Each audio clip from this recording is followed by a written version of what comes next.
Speaking of better times ahead, Josh Rosen was traded to the Miami Dolphins for a second and third round pick. I don't remember. I don't care about that team. But Panthers legend and hothead Steve Smith had some not so nice words to say about Mr. Rosen. Were they fair, foul, out of bounds, in bounds? How do you guys feel about Smith's comments? No, you gotta go first, Jamal. The floor is yours, Jamal. The floor is yours. Look, man. Josh Rosen came into the draft. The night he got drafted, he came into this draft with a lot of bravado. I'm better than all the quarterbacks that are going to be drafted in this draft. He said it. He said it out of his mouth. It's on film. Steve Smith was 100% right. This little snot-nosed rookie who has done nothing in the NFL. Josh Rosen has done nothing in the NFL. He is not entitled to anything in this league. Steve Smith was 1,000% right. How dare this dude come into the demand that the job is his when he hadn't even proven that he's worth it? No, man, Steve Smith was 100% right. I don't understand. Look, I'm this animated because we had a conversation off camera where they might not agree with me. So this is why I wanted to go last. I just want to give y'all this background. I just do not understand how anybody cannot agree with Steve Smith, man. This dude comes across as a selfish, entitled, snot-nosed kid. Do y'all know how many quarterback jobs there are in the NFL? There's not many. There are people coming for your job every single day. The Carolina Panthers just drafted Will Greer. You think Will Greer is going to sit back and not want to compete for Cam Newton's job? And Cam Newton is the MVP of the league in 2015. What entitles this dude to have a job already? Man, I'm so fired up about this because I felt like I was Steve Smith when he was ranting about Josh Rosen. Because I'm like, you're right, man. What has Josh Rosen ever done? What has he done in the league? Nothing. Okay, so Steve Smith, his biggest frustration was that Josh Rosen unfollowed the Arizona Cardinals right. on Instagram and Twitter. That's why he was upset. So we'll just kind of use that as a reference point. Well, let me spit out a few things that happened during the rookie year of Drew Rosen. You had a rookie head coach in Steve Wilkes, a first-time ever head coach in Steve Wilkes. You had not one, but two offensive coordinators during your rookie season in the NFL. Now Mike McCoy, I think, was the offensive coordinator. So, yeah. I'm not sure if he had any head coach, offensive coordinator experience, but when they fired him, guess who they put as his replacement as an offensive coordinator? Byron Leftwich. When's the last time you heard that name before? So in addition to you being a rookie, in addition to having a first year offensive coordinator, in addition to you having a first year head coach, you get rid of the offensive coordinator and you replace him with another offensive coordinator who had never called plays before.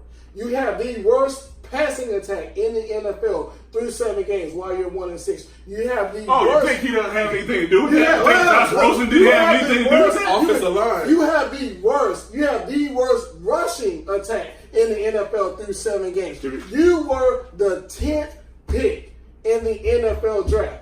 And the following season, you spend the number 1 overall pick on another quarterback, I would be pissed the hell off too. And then you bring in his head coach that he had before. You bring in the head coach at college of the new draft pick. Listen, now look, I get it. Drew has baggage. He's arrogant, da-da-da-da. And I think the problem here, it's not necessarily the message, and I'm stealing someone's quote here. It's not the message, it's the messenger. And I say that because everything that Steve Smith criticized Rosen for doing, he was the exact same player when he played as well. Because remember, we talked about this earlier. One of Gettleman's unpopular moves was getting rid of Steve Smith. And what did Steve Smith do? He took his ball and he went home. Now, this narrative hasn't this narrative hasn't been played too much, okay? But Steve Smith had about 6 or 7 teams that were wanting him to come with him, and we all know that he chose Baltimore. Do you know why the number one reason why he chose Baltimore? Because they played Carolina. So you acted like a spoiled brat yourself, and now you're criticizing someone else for doing the same thing. I don't. A bunch of teammates in practice. I got more, but you go right on ahead, Jamal. Who's the best Carolina Panther of all time? Cam Newton. Who is the best Carolina Panther of all time? Stop right now. Both of y'all stop it right now. Peppers. That is the Right. How dare you? Luke Kuechly, Hall of Famer, right now. Stop it. How dare you even put Steve Smith in this piece of nothing in the same sentence? Steve Smith earned the right to be pouty. Yeah, it was a little selfish. Yeah, he acted like a kid won't. He earned that right to do so. Steve Smith is a Hall of Fame receiver. Let me repeat. Yes, he is. You better not. You stop that right now. He's a Hall of Fame receiver. Another Ain't no borderline nothing, man. He's a Hall of Fame receiver. Another conversation for another day. Let me repeat. Josh Rosen has done nothing. Steve He Smith didn't have the opportunity. I don't care. Look, man. This coach got fired after 1 year. Look. They had the worst offensive line. He played for a very dysfunctional franchise. You know what my words for that is? Tough shit. It happened. And so what? Be a man. So what? Let me ask you a question. Jobs still have to be earned, man. So let me ask you a question. How old are you, Jamal? Nah, I'm old. You're old. 30 or 40. Literally, not 40. Okay, how old is Steve Smith? About my age, actually. So with this younger generation, we always criticize them for their social media antics and all that good stuff.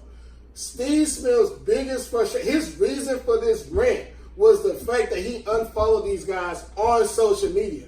And that was another frustration of mine. Like, you're mad at this kid because he unfollowed them on Instagram. Mind you, he got traded the very next day. But let's focus on the fact that he unfollowed these guys. And then another thing of my beef is the kid never complained in public, never requested a trade in public. And also, he came to every event. He was off everything. That goes to my question I want to ask. I don't know this, but could there have been some background information that Steve Smith knew that we did not know?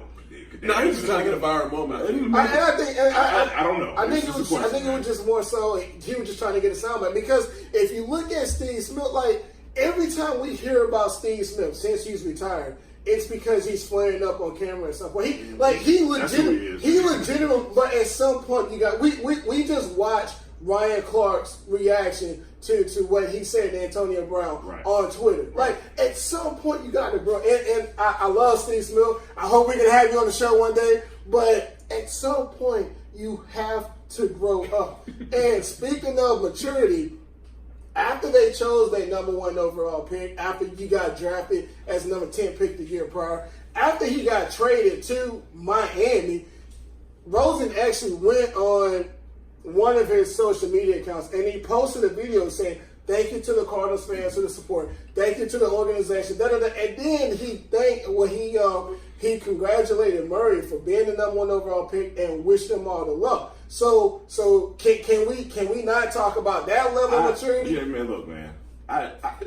I wish like Kerry Covert would have did the same thing. I would have just loved to have seen what I would have said. Like, again, we're talking about a guy who hasn't done anything, man. Man, you are a player in the NFL that has over 500 players, man.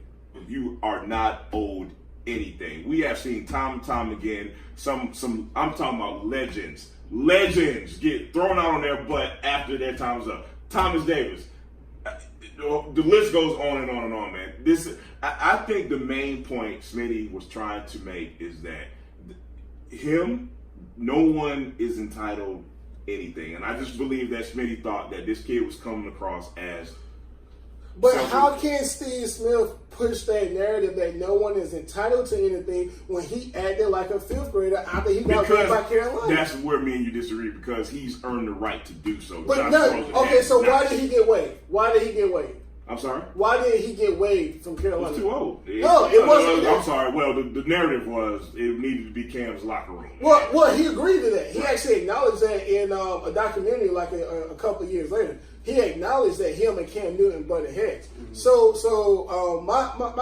You just gotta grow up, man. You just gotta grow up. Like, he has earned the right to punch people in the mouth and break their jaws. He has no excuse for that. He has earned the right to celebrate and spin the football on a after getting an 11-yard pass when it's 4-15 and we're down 3 scores in the fourth quarter. He has earned the right to do all that stuff.